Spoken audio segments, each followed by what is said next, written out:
Welcome, welcome, welcome. Here we are on book night. So glad to be with all of you again. Now, I have closed captions on for anyone who needs them, and hopefully those are working. It looks like they are from here. Excellent. Absolutely excellent. I hope everyone's had a wonderful week. And I hope that everyone is having a wonderful weekend. You know, I've had a wonderful Saturday. This morning was my monthly art workshop.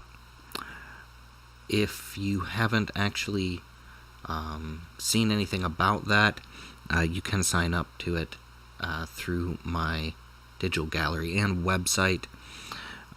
But there's something else wonderful, and I'll tell you about it in a second. First, a quick visual descriptor. I have long brown hair, glasses, I'm wearing a black shirt, this wonderful lipstick that was gotten for me by my best friend. I have these bracelets on, some rings, and right behind me is a painting from the workshop this morning. We are in my studio and library space where I like to come visit you all, join you all, spend this wonderful time when we do things like book night and art night and game night and all the wonderful nights we have together. So it's great to be with everybody again. Now, gonna just show this to you and talk about it just for a second. Just so you know, I do now have art prints available in my digital gallery and available on my website that you can purchase. So you can get art prints of 9 different pieces that are currently in the library. Of course, in my digital gallery, you can also get original works, but these art prints are fantastic. They're new. There's something everyone can enjoy, and everyone has the possibility to, add a little art to their life.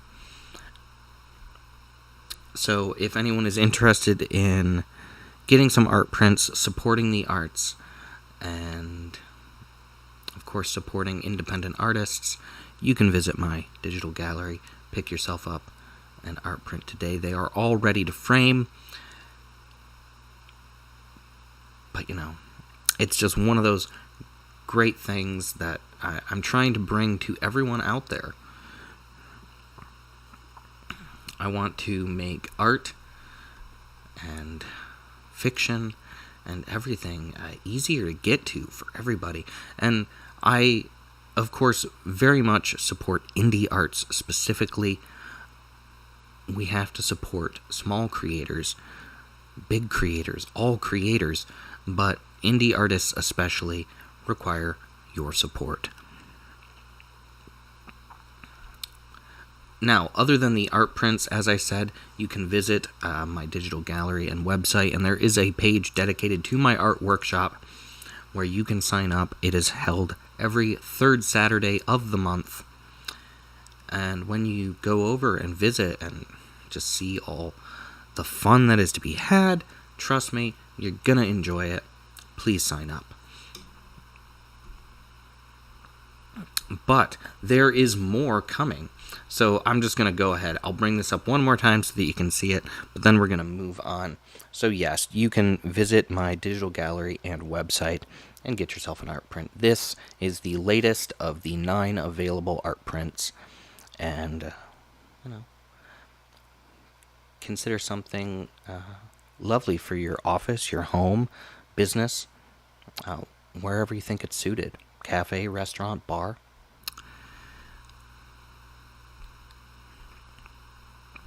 All right.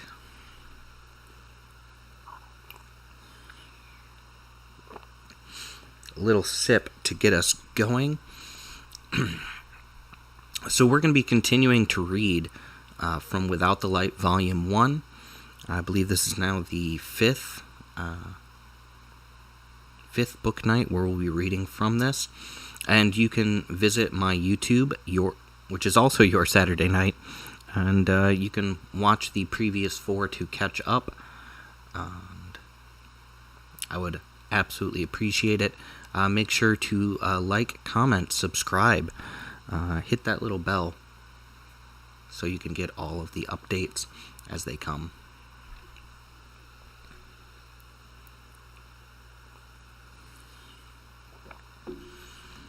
Between the daily streams by the river Monday through Friday, these Saturday night shows, and all sorts of other fun videos that come out, I'm sure you'll have a lot that you'll enjoy.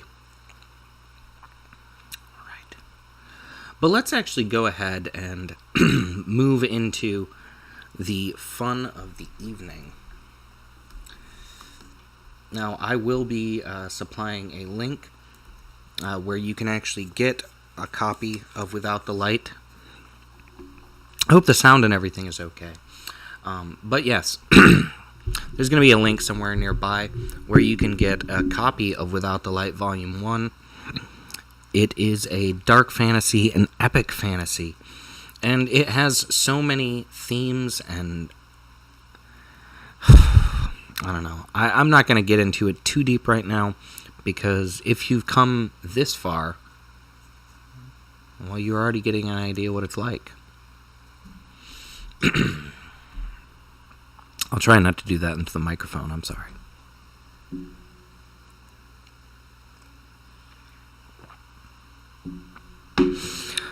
But if you're joining us, feel free to say hello. Let us know how you're doing and how your weekend is. And let's get rolling.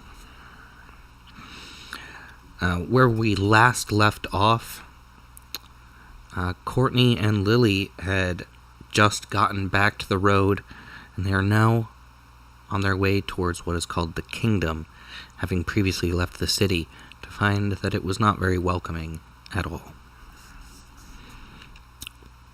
Part 5. Home is where she will stay. Hours passed as we traveled the long road to the Kingdom.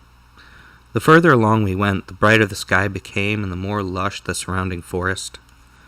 Soon we saw a black marble bridge leading over a wide stream. There was something comforting in seeing signs of people having been here before. We stopped on the bridge and Lily looked down into the red waters, laughing as small fish splashed up to bite at bugs swimming across the surface of the stream. I looked up as a small flock of blackbirds flew overhead. This place was a heaven in itself, and I couldn't help but wonder why no one lived here. Yet the kingdom that lay ahead must be even nicer still, and that was enough reason to keep going. After we pressed on from the bridge, we came across another fork in the road. The path split again, and there was another signpost letting us know the way. So, Courtney, which way is it? Well, to the right is the kingdom, and to the left is the lake, I answered. The options both seemed nice, and I didn't have as much apprehension towards the lake as I felt about the city. After all, if Lily felt like a swim, there was no harm in that. Can we see the lake? I haven't been to a lake in a long time. I was hard-pressed to say no. I nodded my head, and we started down the path towards the lake. All the while, Lily skipped and sang. The song became a soothing friend in itself and made the journey that much more happy. The landscape became more populated with hills and flowers. There were fewer trees as we went along. Soon, there were almost no trees, and the few that were to be seen were enormous. Ahead, there was a long black marble pier jutting out into an ever-expanding red lake.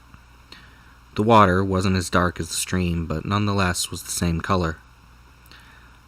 A small group of fishermen sat on the pier, casting their lines out into the water. This place was peaceful, and held nothing worth fearing. A few people swam out in the waves, and there was a calm, reflective, glassy sand beach. Lily ran out to the edge of the water and put her fingers into the waves. Then she jumped back and shivered. It must be cold, though it was warm on the beach.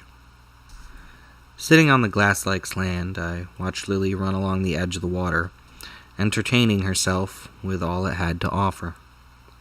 I wondered if it was just my imagination, but she seemed to be older than when we first met in the farmhouse.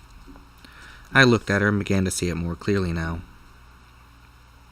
When I met her at the farmhouse, she wasn't more than 8 years old, but now as I watched her dance along the water's edge, she was clearly at least 14. Had my mind lost so much memory that I hadn't noticed it until now? In the city, she had been only 8. Or at least I thought so. Was this place making her age, or was I just out of touch that I hadn't noticed? No, I could see it clearly in my mind. A young child clinging to a teddy bear in that farmhouse. Lost and confused. She was only a child. Her shoes had been small in my hand when I gave them to her. Now I could see her tiny shoes sitting by the water's edge. She'd taken them off to play in the water, but I doubt they'd fit her again. She was growing older, and from the look of my hands, I wasn't. When we left the mortal world, she was an 8-year-old child who had been dead some 14 years. Now all that time was catching up with her. As she began to wade out further into water, I saw I had lost the child I brought here. Now I had a young woman with me. She dove under the waves and swam out into the deeper water. I watched in marvel. We stayed there for hours. She hadn't left the water yet. "Courtney, come in the water, it's amazing." Her speech reflected someone of better years.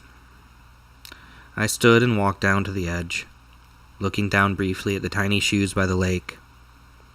They didn't matter anymore. They were just memento of years now long gone. Walking out into the water, I joined her in swimming and splashing. We sprayed small waves at one another. Don't know if I'd ever done this before, but I liked it. There was a light feeling in my heart. I wondered why I hadn't aged at all. But the thought of my rings and the power they gave me brought a rough answer to mind. After a few more hours of joy, I wondered if the lure of the lake was to distract me from what I was here to do. "Lily, we need to go soon." I felt sad saying it. "Okay, but can I lay in the sand for a while?" How could I tell her no? She'd seen enough sadness for a human lifetime. I think that's doable.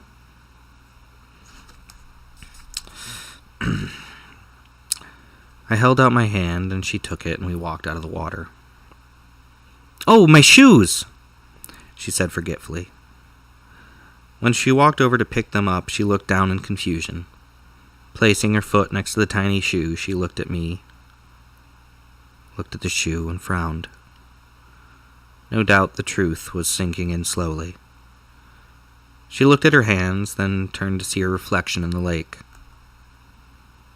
"Courtney, am I old?" I looked down at the ground, then looked at her poorly fitting clothes.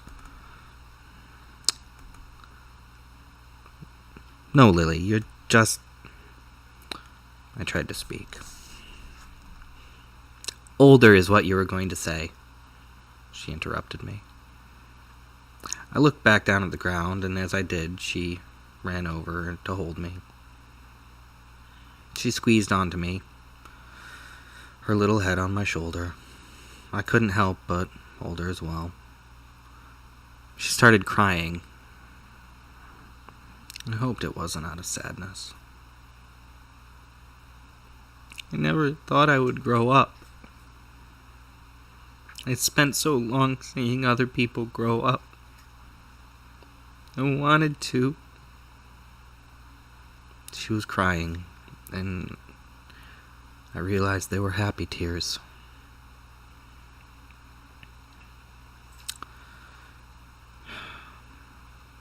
I held her tight for a moment. She was all I had left of life, my last connection. I didn't want to see her sad. She looked up at me, tears streaming down her cheeks.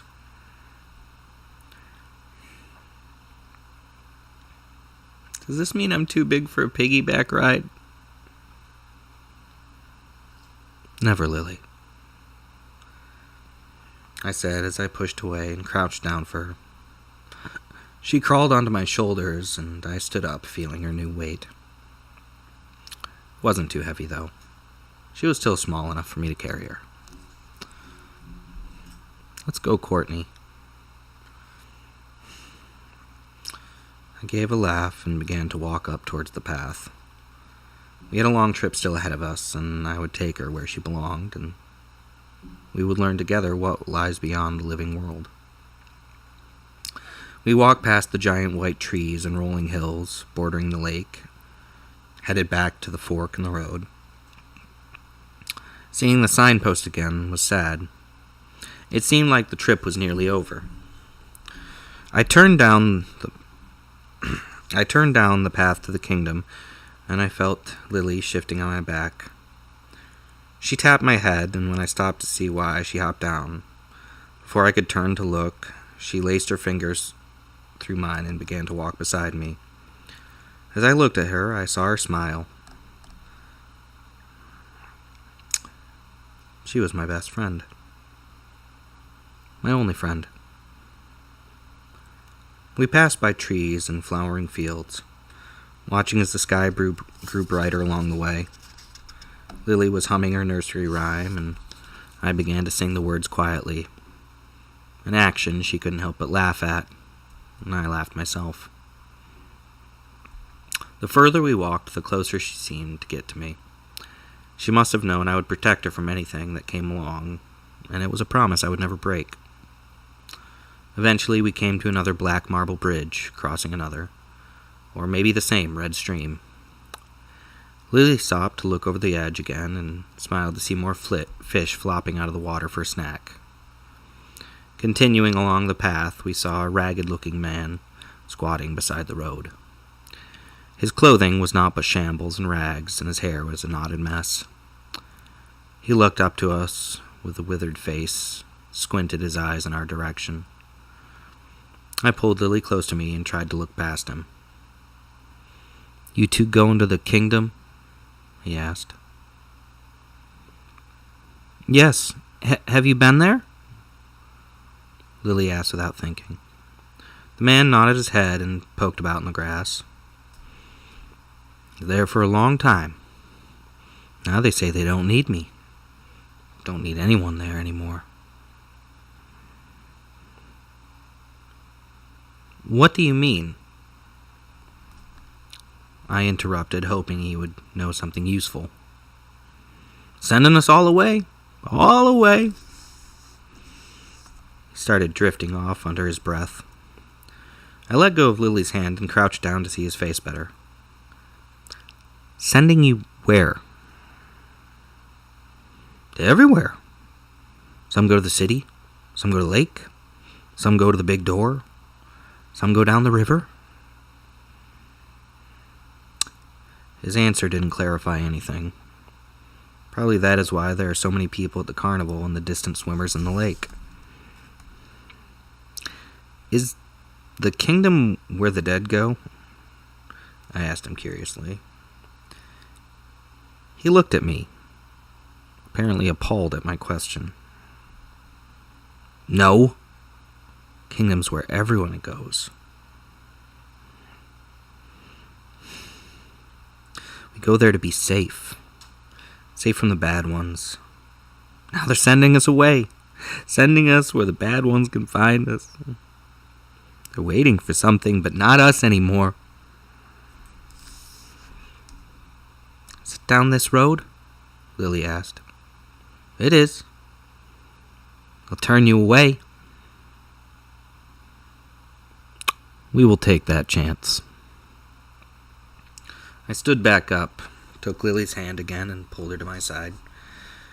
She stared at the man for a moment, and then put her head down. We walked on until a distant series of black marble towers came into view. They stood high in the sky, just like the ones in the city. But these towers had a sparkle to them that the city didn't have. The closer we got, the larger the kingdom seemed to be. It was surrounded by a giant black wall and filled with massive towers, huge platforms sitting on the backs of sculpted giants.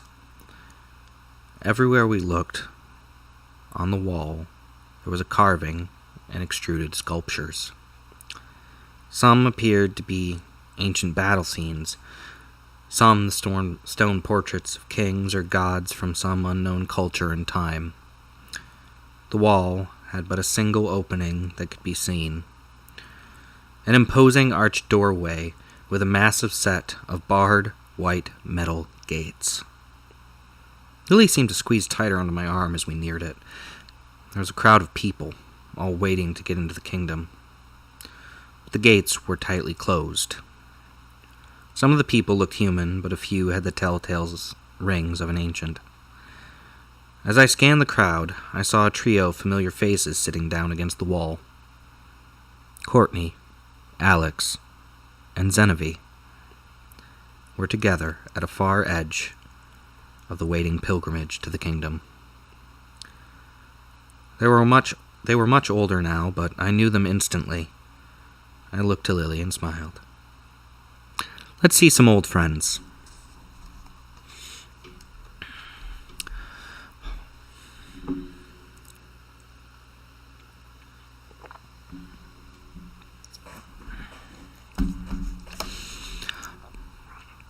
I hope you are enjoying tonight's story, and, of course, thank you for being here. Again, if you would like to get a copy of Without the Light Volume 1, there's going to be a link nearby where you can pick one up. It's available in ebook, paperback, and hardcover through Amazon. It's also on Barnes & Noble.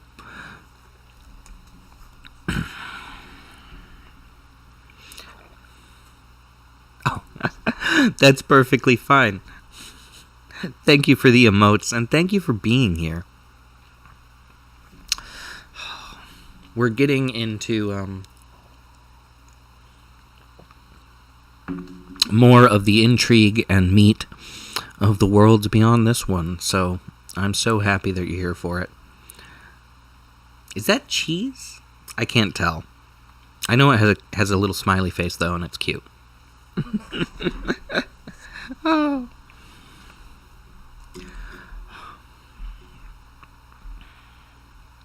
Trying to get a closer look.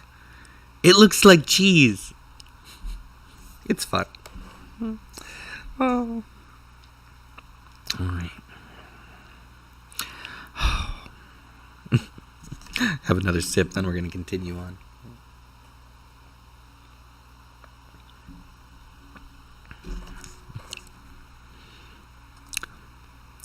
Let's see some old friends, I said to her.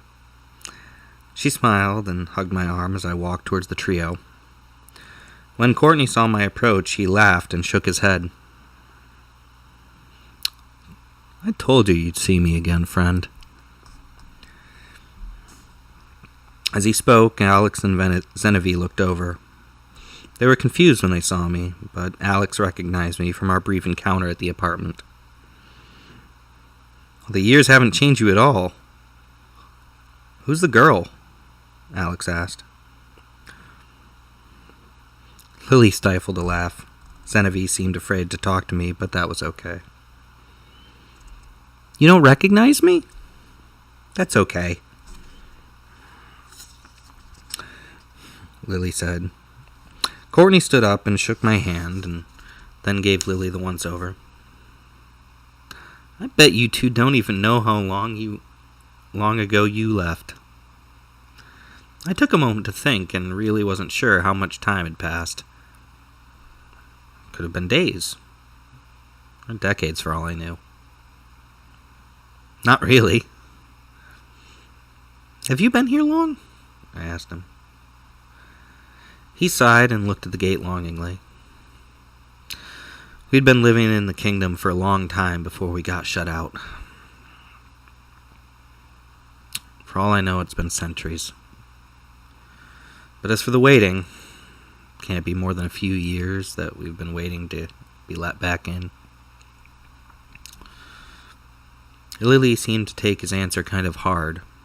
She bit her lip. Alex didn't look thrilled either.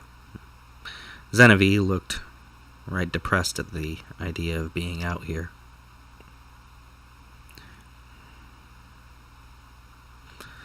It's your kind's fault. Ring wearers. They make us leave our home. Genevieve spit at me. I understood his point of view. But there were other ancients outside the wall here. So it wasn't entirely our fault. There must be some greater reason. I looked at Lily and then looked back to Courtney. So is there any other way in? No. Not unless you can open a new gate. He seemed condescending. I didn't take insult, though. It'd be impossible for me to do much if all these other ancients were forced to wait here. If we couldn't go any further, maybe there was another place we could go. Friend, are there other worlds where I might take Lily? Courtney sighed and rubbed his forehead. Yes. You can only move on from here by boat. I guess I had good news for him then. I am the ferryman. I can take you by boat. Genevieve stood up and Alex followed suit. You can take us from here. Yes. Though I'll only have room for you three and Lily. Alex and Genevieve joined our little circle of conversation, and I agreed to take them all further down the river. Soon we were walking back to where I had woken up Lily and where I had last seen my boat. We must have looked funny. A man and his wife, a lonely friend, a shirtless stranger carrying a young lady on his back. Alex and Genevieve didn't know that I had been the man they originally met. It was best that way. Though they did seem confused when Lily called me Courtney. I made no effort to explain it, and they didn't seem to ask any questions out loud. It was strange how easily we melded into a group. It was nice to have more company on the trip. The way back to the river seemed so familiar, but also so new. We rested for a while at the crossroads between the city and the kingdom paths, and after everyone was ready, again we walked onward. When we finally arrived at the river's edge, I was relieved to see the boat hadn't moved. I helped Lily onto the rear seat near where I would be, and then aided Alex. Courtney and Genevieve climbed in on their own, and then I followed suit. The back of the boat felt so natural for me, as I pulled the line in so we could leave the shore. A simple motion of the rudder, and the vessel was pushing through the water under its own supernatural propulsion. Lily had slid off the bench and was leaned against my legs. The other passengers seemed to be shifting away from me.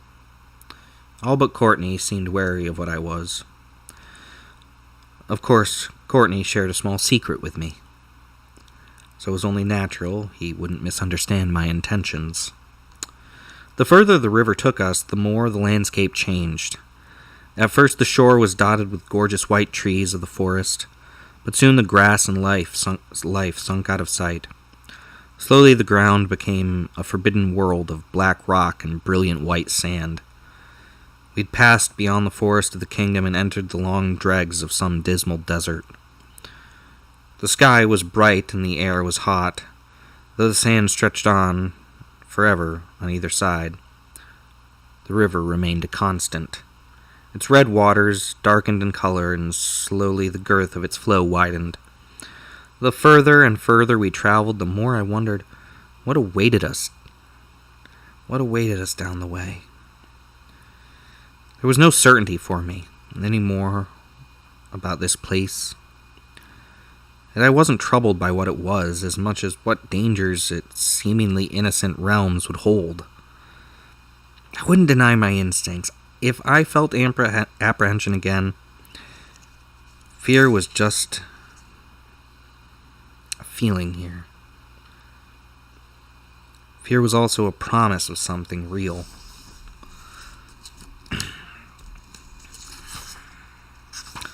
Learning as I was, I could feel the burning scar in my back. It was a reminder not to underestimate anything. The warm feeling of a friend nearby was relaxing, made me feel at peace as we sailed into mysterious waters. I envied Lily and her genuine humanity. As much as I felt alive here, I knew that I lacked her vibrancy. Even Courtney could feel the things I seemed denied. His love for Alex was honest and real, just as Alex felt a deep and real love for him. Genevieve was the only soul here without a companion, and I thought about the wife he had lost in life. Where was she? If she had been in the kingdom, she would be here with us now. Or at least, that seemed a natural way of things. He clung on to his companions from the living world and almost seemed to need them. He must have needed them to make the life here more bearable. It was hard to say. The only thing I knew for certain is that Lily needed new clothes. Looking down at her, I could see the tiny dress she was wearing, tearing at the seams. I'd have to find her something to wear, and soon. Time was strange here and didn't follow the same avenue as it did in the mortal world. The sun never set, because the light did not come from a sun, and the daylight seemed eternal. Nothing here seemed to grow or change, except the people who were trapped here. Only Lily seemed to be growing up, even if it was in huge leaps. I didn't remember seeing any children, but I wasn't really looking for them. I had to bring myself back to the river, though, as I saw the waters bending upwards ahead. There was a cliff in the distance, and somehow the water flowed up it. Did the others see it, or just me? "Hey, ferryman, how do we get past that?" Alex said in an unbecoming tone. I wasn't sure, but the boat didn't follow normal rules of marine possibility. I pushed at the rudder and tried to speed up the boat.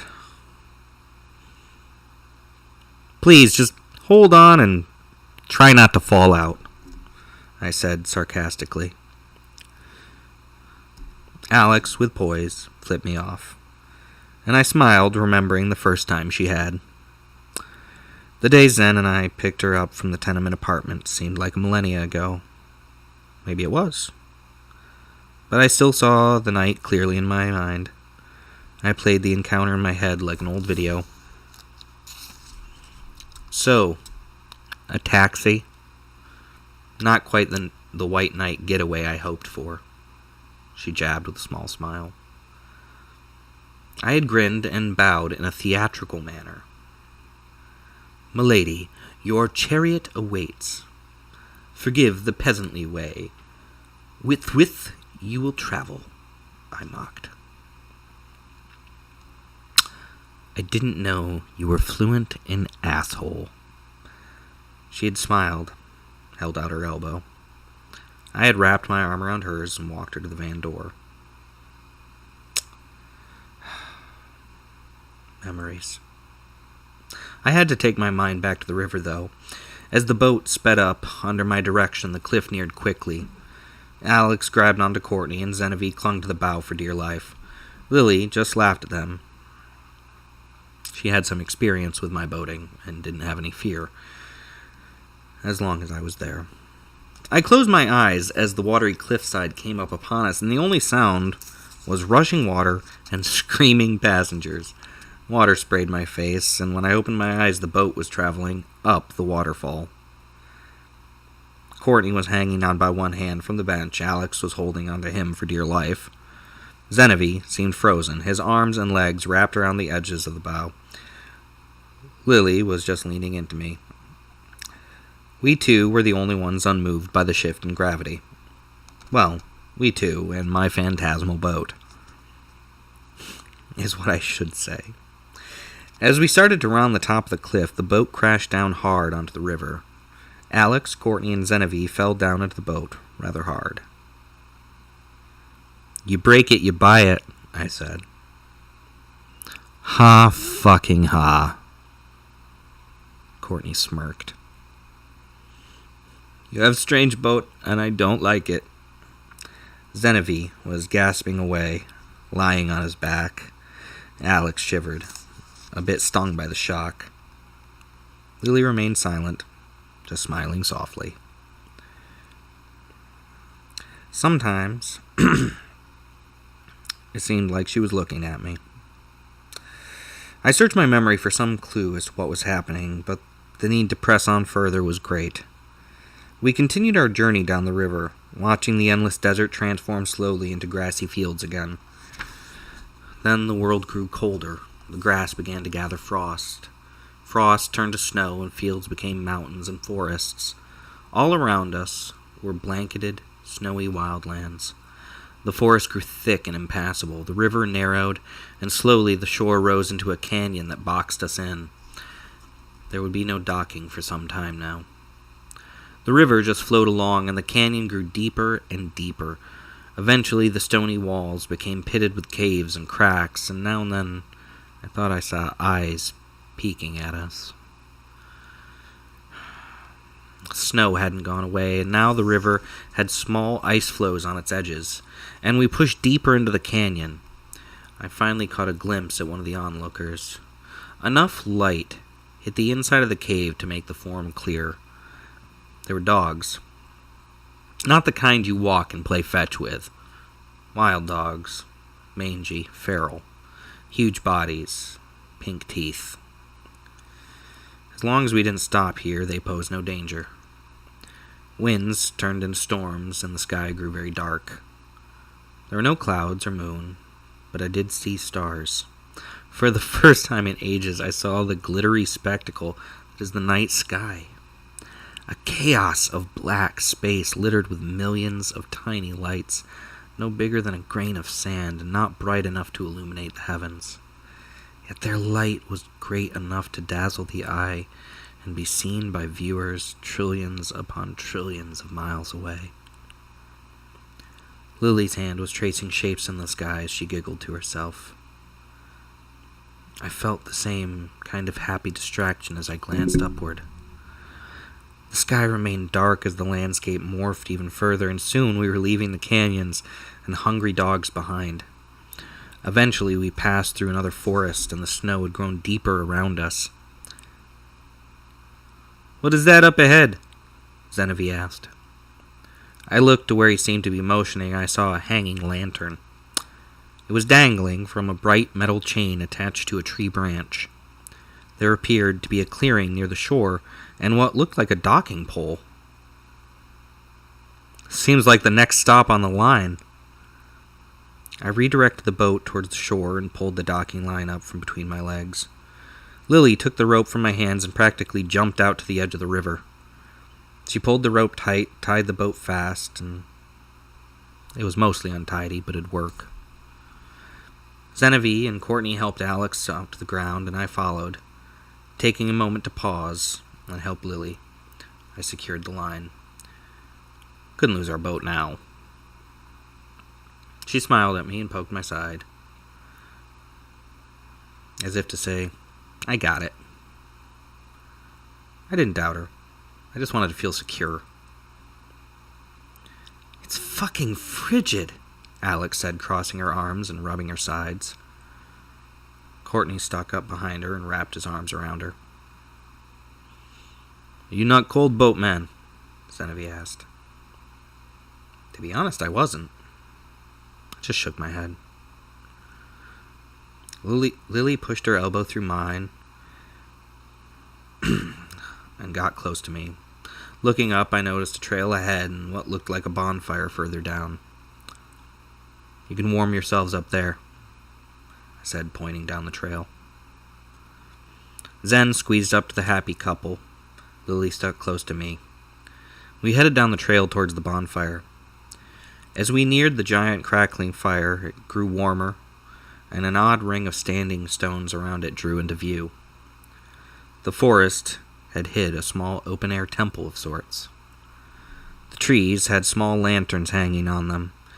The snow seemed to clear in a ring. There was a hefty load of logs and firewood piled up a little way from the fire, and several iron rods holding hanging teapots near the edge of the flames. Sitting on a stubby gravestone was a rugged-looking man wrapped in a fox-skin jacket and brown deerskin pants. He was gently prodding the fire with a long iron poker, sipping on a metal mug of what smelled like tea. He looked up at us and snorted, as if we were late. As we moved in towards the fire, the man reached behind the seat and lifted a wicker bowl full of more mugs. He stood up to greet us, walked forward, palming the bowl of cups in his hand. "Damn ferry ain't been on time in ages. You are the laziest shit who done worked the ferry yet." He wasn't angry, but he really was annoyed. He started handing each of us metal mugs and nodded to each of us in a kind way. "You knew I was coming?" He cocked his head and spit out into the snow and wiped his hand across his nose. As his hand crossed my vision, I saw the shimmer of silver rings from his fingers. He was an ancient like me. "I know you've been coming a long time. Known since before you put on a new guy out of sorts." He gave another snort. Before I could ask any more questions, he turned away and walked over to the teapots. The others looked lost, but Courtney and Lily seemed to understand for some part. As he returned and filled our mugs, there was a feeling of familiarness. Then he wandered back to his stone seat and sat down with a groan. Courtney, Alex, and Genevieve all gathered around the fire's edge, drinking their tea. Lily wandered over to the fire as well. "I'm the light keeper. Keep this fire lit for you too long now. Worried you never coming. But I know you fools will pass by eventually," he said as he picked up his poker again. There was something to learn here, and I wouldn't miss the chance. "So, Lightkeeper, why have you been waiting for us?" I took a drink of the tea and swallowed hard. "Been waiting on you most, ferryman. You've been wasting time. The world ain't used to having all them souls stuck there. Your boat needs to carry the lost, and you just been flopping about like a damn fool. Now, think you can just go gallivanting around?" His words stung. I knew he was right. I had shirked the price I paid to bring Lily here. I'd accepted the ferryman's mantle, but not taken on his duties. I'd passed through the gates, fought my way past Ananukai, even ventured into the city of the damned, yet I hadn't gathered any other lost souls along the way. I single-mindedly brought Lily here to learn about the other side, but I hadn't completed the real task that was assigned to me. I looked at Lily sitting by the fire. I felt torn. I had betrayed her trust when I brought her here and lied about what I had intended to do. I didn't mean to, I started to speak. "What you meant don't mean shit for me, ferryman. You know, you known all along what it was you were to be doing. You just didn't care. You've been more concerned for that girl." The Lightkeeper's words were barbs. "Once you get them there to the valley, you need to go back. Gather the others. Take them home. I'll keep the light burning. And you tell that fiend who wears the red suit to get back to work too." He was a bit plain in the way he spoke. I nodded and looked at the gathering near the flames. "Is it a long journey?" "Not for them. But Courtney, You still got a task to complete. You ain't done it yet. He replied using my human name. It made my skin crawl, my blood cold. I turned from him and thought it would be better to ask no more of the Lightkeeper. I walked over and sat next to Lily. Put my arm on her shoulder. I didn't know how to tell her the truth, but I felt that I'd have to wait until I got her where she belonged. And after the others had finished their tea, we convened on the trail again, and began the trip towards what I hoped was the valley. There wasn't much talking between the two parts of our party. Lily and I were nothing more than escorts. Though Courtney did speak with me here and there. Not a whole lot, though. The snow started to get to Lily's feet, and she climbed back onto my shoulders. Miles passed, as did many long hours, or maybe days. The sky was in a perpetual state of night, and the stars gave little help in seeing the way. Fortune smiled on us, though, as hanging lanterns began appearing every mile or two. Soon the path had a steady stream of lanterns on either side. We were getting close to something, and was the greatest relief I'd ever felt. Lily tapped my head, and I stopped so she could jump down. When she did, I started to turn around to face her, but her hand hit my shoulder. "Courtney, it happened again." Her voice was trembling. No, she was shivering. "What happened?" Alex asked, and covered her mouth. As I turned against the weight of Lily's hand, I was caught off guard. She was looking into my eyes, but not from a head's height below mine. She was looking into my face, eye to eye. Her braids unraveled. She was struggling to keep herself together. Genevieve began unbuttoning his shirt and then handed it to Alex. She walked over to Lily and gave all of us a privacy please face. Out of respect, the others and I turned the other way. I heard Alex consoling her. In a few minutes, Alex gave a cough, and we turned back to see her progress. Lily was wearing Genevieve's shirt, which was rather long on her. Her old dress had been cobbled into a skirt. Lily looked at me with sad eyes, seeking approval. I smiled. She started crying, then ran over to me. It was hard to see her this way. The look on Alex's face told me everything would be okay. And I saw Alex mouthing something to me. I couldn't make it out. I squinted to see her lips better. Could it be true? Had I somehow not noticed? My mind pieced together the events of our misadventures and journey together.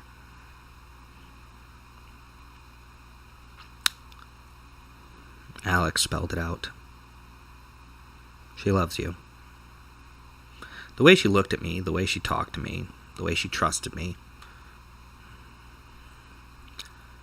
She had stayed with me for that reason, that one alone. It wasn't where I could take her, but that I would protect her. I wondered if I could feel love. I hadn't learned how to love. Protecting her and taking care of her. Was that care?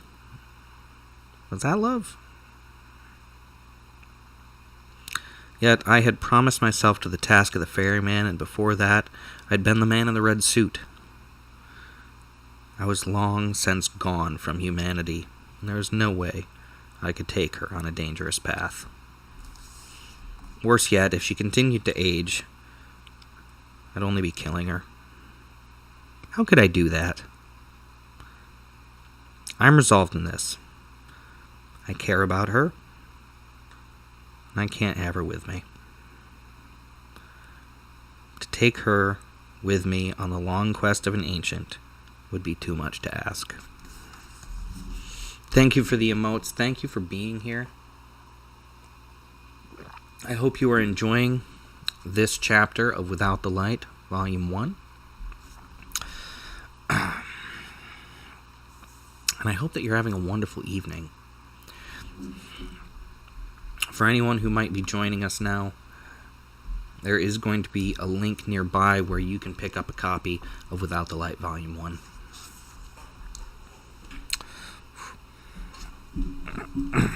Oof, adjust my legs.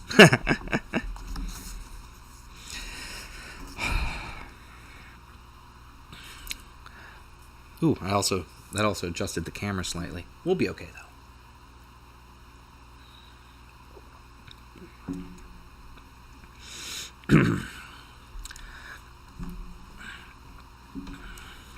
With each passing chapter of this book, we are getting further and further into the magic, the mythology of this world and everything in it. So I do hope that you're enjoying it. We're going to be reading for a little bit longer tonight, but I always welcome any comments or any questions during this period. However, if it's something that'll be answered later in the book, you're just going to have to wait.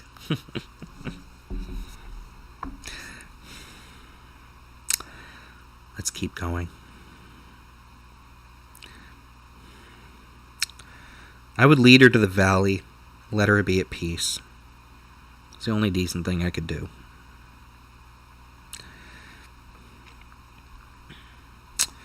Seeing her sad, a urge took me.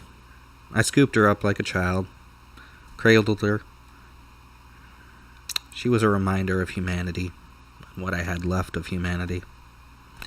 I would not destroy it by stealing any more of her life. I carried her down the long road ahead and led the way on the path. The trio of followers seemed to look at me with a newfound respect. I wasn't really sure why. After all, how could they understand what I must give up? The road was well lit by lanterns now, and ahead lay a dot of summer splendor amongst all the snow. It was the valley. Though it seemed small from a distance, I knew that it spread as far as a happy heart could desire. In its bright skies, Lily could watch the clouds forever, and on its evergreen hills she would never find sadness. This would be the home I could never give her. I was an ancient. I was the ferryman. I could never be anyone else's life. As the others saw the valley, they rushed to its splendor. Genevieve began to roll on its warm grass, and he even began to dance.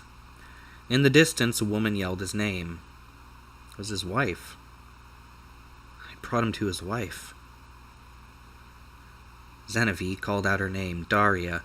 The two rushed to one another and kissed, as they deserved to do again. Alex and Courtney had already begun to run through the fields, and I said goodbye as they faded out of sight. Lily couldn't help but flop on her back and look up into the clouds. I heard her begin to hum the song I had become all too familiar with. Seeing their happiness, I felt a single cold tear run down my cheek.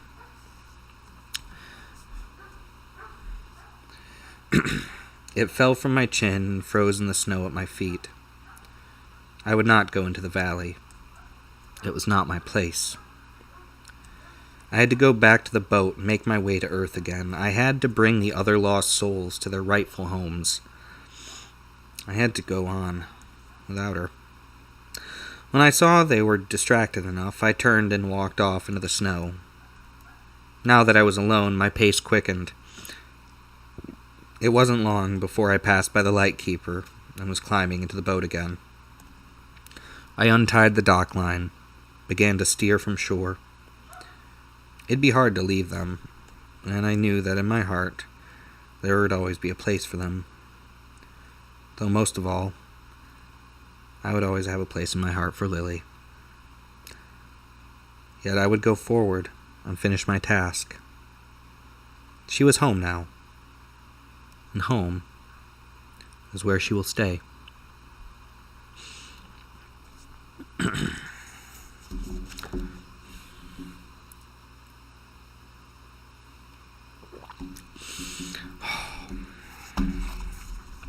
we will get a chance to start Chapter 6. So glad that we're getting to enjoy this adventure together. And I hope that you're enjoying it. Alright. Part 6. Meant to be. The red water held so little for me now, save a medium by which I could travel. The jumping of the fish was no longer enticing, and I felt no reason to laugh.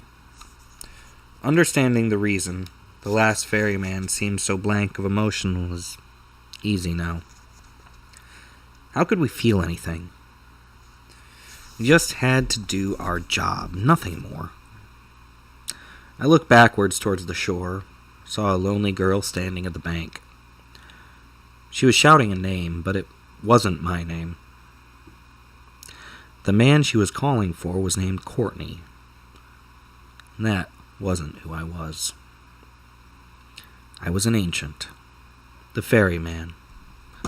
I had a task to complete. I heard her screaming and the sound of her tears echoing. Then for a moment I stopped the boat. "Please take me with you, Courtney," she cried out. The moment faded, and again I let the boat drift along the river. "Don't leave me," she cried out again. In my heart I knew that I was leaving the last piece of my human life there, with her on the shore. I betrayed her. But I was protecting her from what dangers could be ahead. She was still yelling. She'd lost any other words other than please. The only word I could hear from her now. I knew this was to be a solitary journey, though, and I couldn't risk her life by taking her. She'd forget me in time. Then a strange sound, a splash. I turned my head. She wasn't standing on the shore anymore. She was trying to swim after me. She was making good time. I pushed the boat to go faster. I could hear her struggling to keep up. I couldn't keep this going. If she got lost on the river, she might never find her way back. I let the boat come to a stop, held my hand down to the water. Her fingers wrapped around mine. After a minute, and I pulled her up. As she crawled into the boat, I expected a hug, but received a slap in its place. My face stung. I could imagine the handprint across my cheek. "Why did you leave me?" "I have a task to complete." She plopped onto the bench and stared into my eyes. "Not alone. Not without me." "Lily, where I'm going, it will be dangerous." Her head dropped between her hands, and she sighed. "More dangerous than evil wind? Freezing mountains? Skyscraper giants? Hurricanes? More dangerous than a city full of monsters, shadows? Sailing up waterfalls? I don't know what lies ahead, but it could be. Courtney, the only danger I can't bear facing is the danger of not having you." I ran my thumb over her cheek. I wiped away a tear. "You know I'm not like you, right?"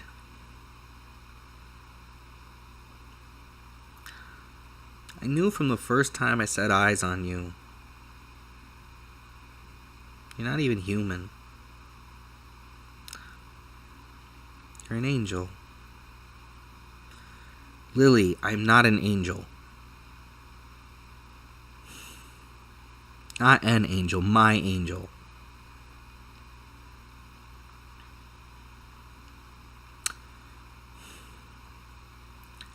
She leaned her head against me, closed her eyes.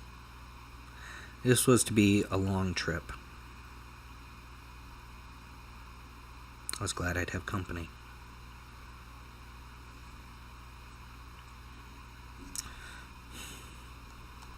Lily laid her body against my legs. She put her head on my knee. With another motion of my hand, the rudder pushed us down the river. We moved back into the canyon, slowly passed beyond it, into the long desert. As the boat pushed along, we moved beyond the sand, and then past the forest. I wasn't sure what was before the forest, but I assumed it wouldn't be long before we'd see. The river flowed once more into a black sky. There was no stars here. The river seemed to grow wider and wider. After a few moments, it seemed as if the water had turned black. There was no edge or the shoreline to be seen. There was only the endless blackness. If not for the most subtle motion of the water below us, there would be no way of knowing if there was anything other than the black sky. Lily squeezed her hand onto mine. There was nothing anywhere to be seen, no land, no docking point. We were flying blind in an etheric void of darkness.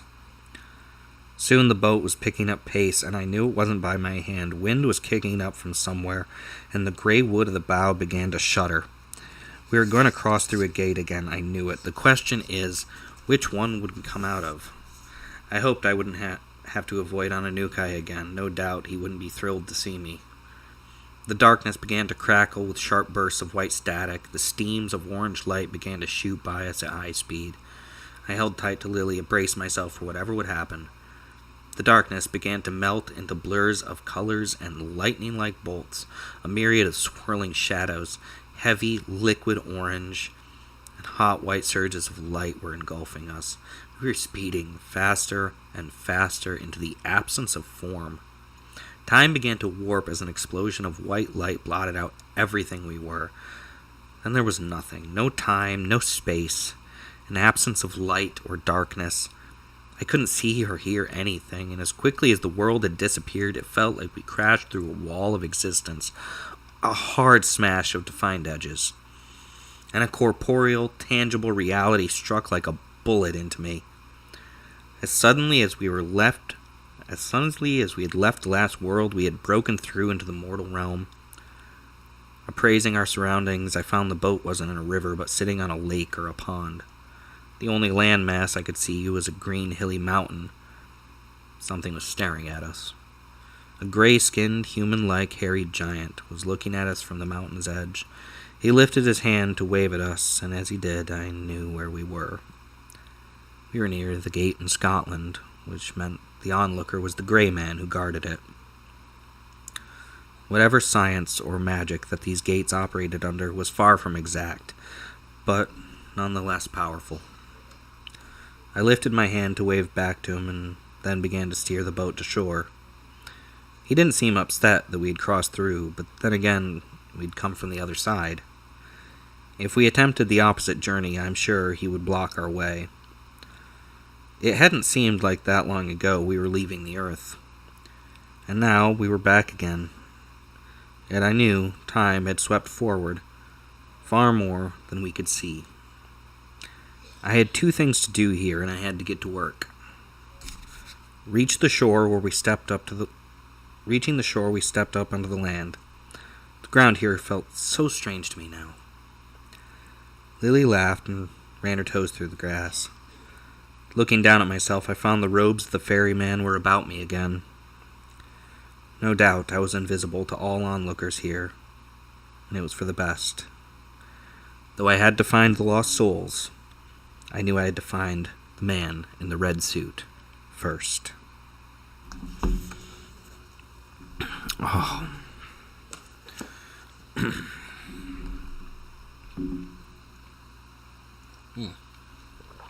Thank you so much for the little... all I can think of is the word emojis right now, but then it's like, is that the right word? That's not the right... I don't know. Oh. They're emojis, that's what they are. Why can I not think of that word? I hope you're enjoying the story. Thank you for being here. You know, this has been a lot of fun. There's still so much more of this book to read. And every time we get together, we can get a little bit further, and you can be introduced more and more to the great web and to the river and all of the concepts that come along with it.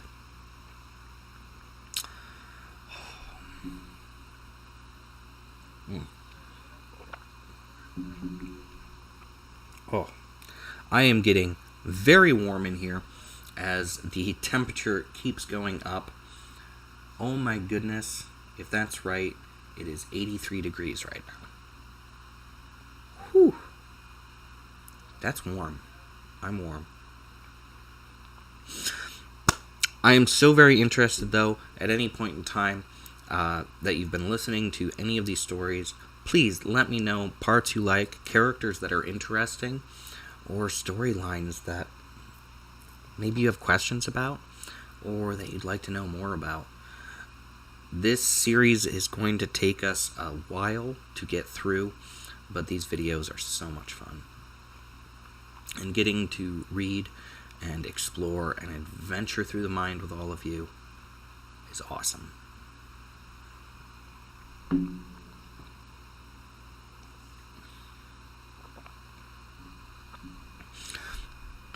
Now, we're just going to jump subject for just a minute.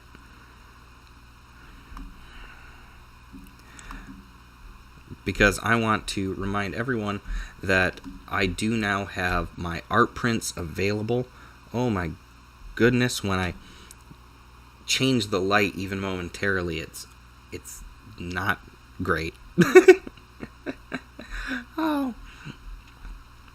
But currently, with the 9 art prints available in my digital gallery on my website, there is so much already there. And of course, I encourage you to not just support the arts and indie art and indie artists, but also to consider who you might know who might really enjoy a nice art print and supporting the arts. Maybe you have an office, maybe you have a nice spot in your home somewhere, a restaurant, whatever it may be, that could use a little touch of something lovely. Do consider getting one of the art prints. Every time that you go ahead and someone purchases one of those art prints, you're not just supporting the arts and a single independent artist, you're also supporting all the other creators and artists I work with, small businesses, people that make these prints possible, from the printing company to, of course, my website and the hosting there, and all the creators that I work with. And you're supporting my shows and my ability to continue providing all of you with wonderful streams, lots of fun, all these videos. And I appreciate you all so much.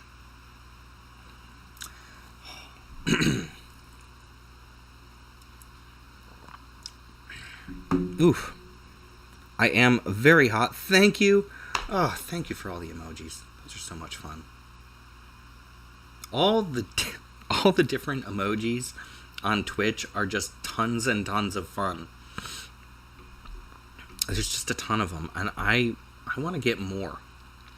And a great way for me to be able to have more up here is if you spread the word. Share these streams and share my channel here with other people. And of course, share my book, share my website, tweet it, tag me in the tweets, tag me in the posts. It would be awesome.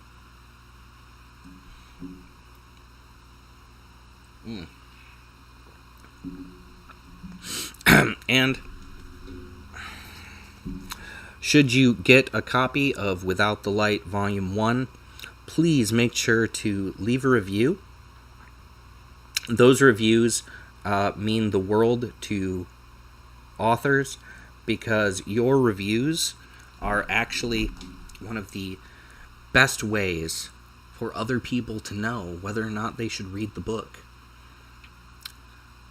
Blurbs are great, stars are great, but reviews and recommendations, that's actually one of the most influential factors when someone decides if they're going to purchase a book. It expands our visibility. It expands our popping up in searches, and it gives people something to go off of, whether or not they'll actually enjoy something. You can read the blurb or the back of a book, but that doesn't necessarily mean that you're going to get enough information to know whether or not you're going to like it.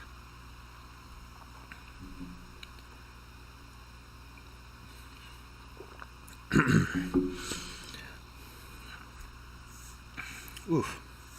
But I am very hot, so I am going to be ending this a few minutes earlier than I normally would. So thank you so much for being here. You're awesome. Take care. Be excellent.